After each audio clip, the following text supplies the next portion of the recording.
Hello दोस्तों, आज हम लोग प्रश्नावली 1.2 का प्रश्न क्रमांक 5 करेंगे, जो कि बहुत इम्पोर्टेंट प्रश्न है।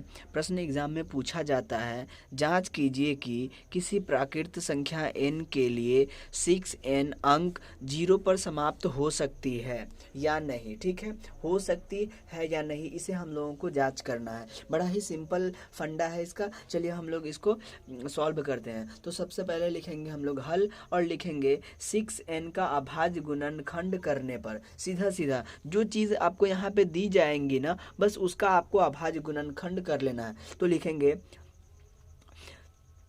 दिया है 6n, इसीलिए 6n का अभाज्य गुणनखंड करने पर, देखिए प्रश्न में आपको 6n दिया हुआ है, तो माना या फिर दिया है में वही लिखना है। यहाँ पे जो भी चीज़ें होंगी, अगर वो 0 पर समाप्त होने की शर्त के लिए है, तो आपको सीधा सीधा उस संख्या का क्या कर देना है, आपको अभाज्य गुणनखंड। तो क्या होगा, 6n बराबर, आप 6 को क्या लिख सकते हैं, 2 गुने 3, राइट। n है तो आपको n लिख देना है बाहर में। ठीक है, ये आपका हो गया अभाज्य गुणनखंड। अब सवाल है, सर हम लोग किस प्रकार से बताएं कि ये संख्या 0 पर समाप्त होगा या नहीं। हमने तो इसका अभाज्य गुणनखंड कर लिया। तो अब हम लोग एक लाइन लिखेंगे, हम जानते हैं कि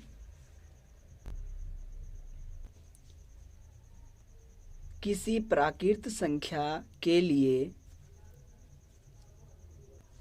हम जानते हैं कि किसी प्राकृत संख्या के 0 पर समाप्त होने के लिए उसका अभाज्य गुणनखंड जो है वो आपका होना चाहिए 2 गुने 5 और n। ठीक है, अगर इस रूप का ये जो गुणनखंड है 2 गुने 5, यानी कोई भी संख्या, इसको हम लोग पहले रफ में समझ लेते हैं। मान लीजिए कोई संख्या मेरे पास 10n है, ठीक है, तो इसको हम लोग तोड़ेंगे तो क्या होगा, 2 गुने 5 और ये हो जाएगा n। तो इस कंडीशन में ये संख्या 0 पर समाप्त हो सकता है। ठीक है, सॉरी, हो सकती है, क्योंकि उसका रूप क्या होना चाहिए, 2 गुने 5। उसमें गुणनखंड 2 और 5 के अलावा, अगर इसमें 2 और 5 के अलावा कोई और संख्या घुस जाए तो उस कंडीशन में ये 0 पर समाप्त नहीं होगा। तो यहाँ पे हमारे पास संख्या क्या दिया गया था, 6n अंक 0 पर समाप्त हो सकती है। तो अब यहाँ पे आप क्या बोलेंगे कि इसका हमने अभाज्य गुणनखंड निकाला, तो अभाज्य गुणनखंड 2 गुने 3 आया, और यहाँ पे संख्या को 0 पर समाप्त होने के लिए उसका गुणनखंड क्या होना चाहिए, 2 गुने 5। जैसे ये संख्या अगर होता तो वो संख्या 0 पर समाप्त होता, तो ये संख्या तो अब 0 पर समाप्त नहीं होगा।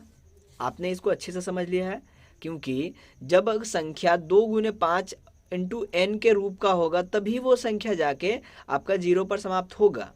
अगर उस रूप का नहीं है तो नहीं होगा। तो यहाँ पे तो उस रूप का नहीं है, तो ये 0 पर समाप्त नहीं होगा। तो अब हम लोग डायरेक्टली लिख देंगे, अतः संख्या 6n 0 पर समाप्त नहीं होगा।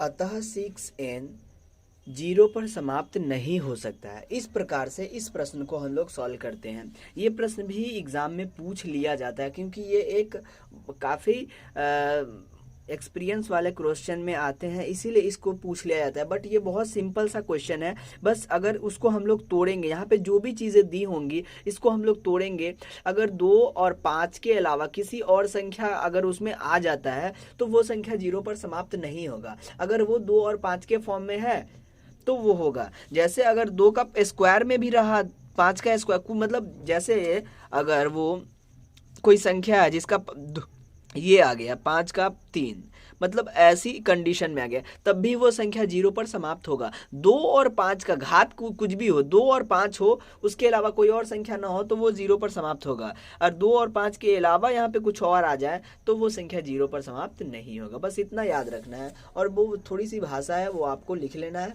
तो अगर वीडियो पसंद आया हो तो वीडियो को जरूर से लाइक करें, और चैनल पे नए हैं तो चैनल को कर ले सब्सक्राइब, और बेल आइकन को भी प्रेस कर दे, ताकि आने वाले सभी वीडियोस को आप बिल्कुल ऐसे ही, आने वाले सभी क्वेश्चंस को आप बिल्कुल इसी प्रकार से सीख पाएँ जिस तरह से हम सीखते आए हैं और सिखाते चलेंगे। तो अगर आप मैथ को बहुत आसानी के साथ सीखना चाहते हैं तो आप इस चैनल के साथ जरूर से जुड़े रहें। मिलते हैं अगले वीडियो में, तब तक के लिए धन्यवाद।